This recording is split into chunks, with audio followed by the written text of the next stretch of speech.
ഇന്നത്തെ നമ്മുടെ റെസിപ്പി എന്ന് പറഞ്ഞാൽ നല്ല കട്ടിയുള്ള ചാറുള്ള ഒരു മീൻകറിയാണ് കേട്ടോ. കുടംപുളി ഒന്നും ഇതിനകത്ത് യൂസ് ചെയ്യുന്നില്ല, ഞാൻ മാങ്ങ ഇട്ടാണ് വെക്കാൻ പോകുന്നത്. എല്ലാവരും മീൻകറി വെക്കുമ്പോൾ ഒരു പരാതിയാണല്ലോ, മീനിന് ചാറിന് കട്ടിയില്ല, വെള്ളം പോലെ കിടക്കുന്നൊക്കെ.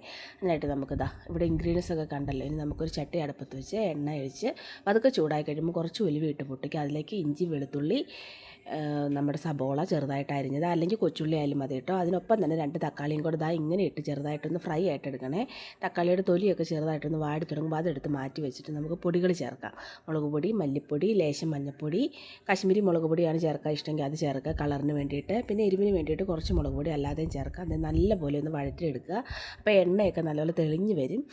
ഇടയ്ക്കിടയ്ക്ക് കരിയാതെ ഇളക്കി കൊടുക്കണം. ഈ സമയത്തൊക്കെ തീ സിമ്മിലിടാണ് കേട്ടോ ചെയ്യാൻ പറ്റുന്നത്. കാരണം ചട്ടി ചൂടായി കഴിഞ്ഞാൽ പെട്ടെന്ന് കരിഞ്ഞു, അതുകൊണ്ട് തീ കുറച്ചിട്ടിട്ട് ചെയ്യുക. എന്നിട്ട് വഴറ്റിയെടുത്ത് നമ്മുടെ തക്കാളി തൊലി പൊളിച്ച് വെച്ചെല്ലാം കൂടെ ഒരു മിക്സിയുടെ ചെറിയ ജാറിലൊക്കെ ഇട്ട് നല്ല പേസ്റ്റ് രൂപത്തിൽ അരച്ചെടുക്കണം.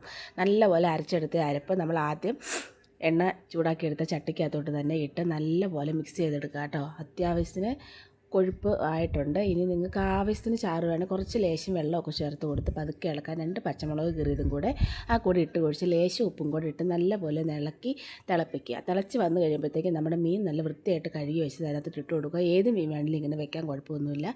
മത്തിയാണ് ഇച്ചിരി ടേസ്റ്റ്.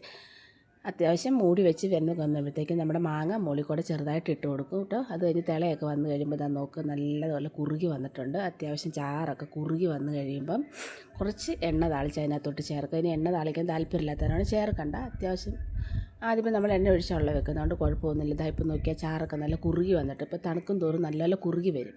അപ്പോൾ അത് ഇഷ്ടമായി എല്ലാവരും ലൈക്ക് ഷെയറും ചെയ്യണേ.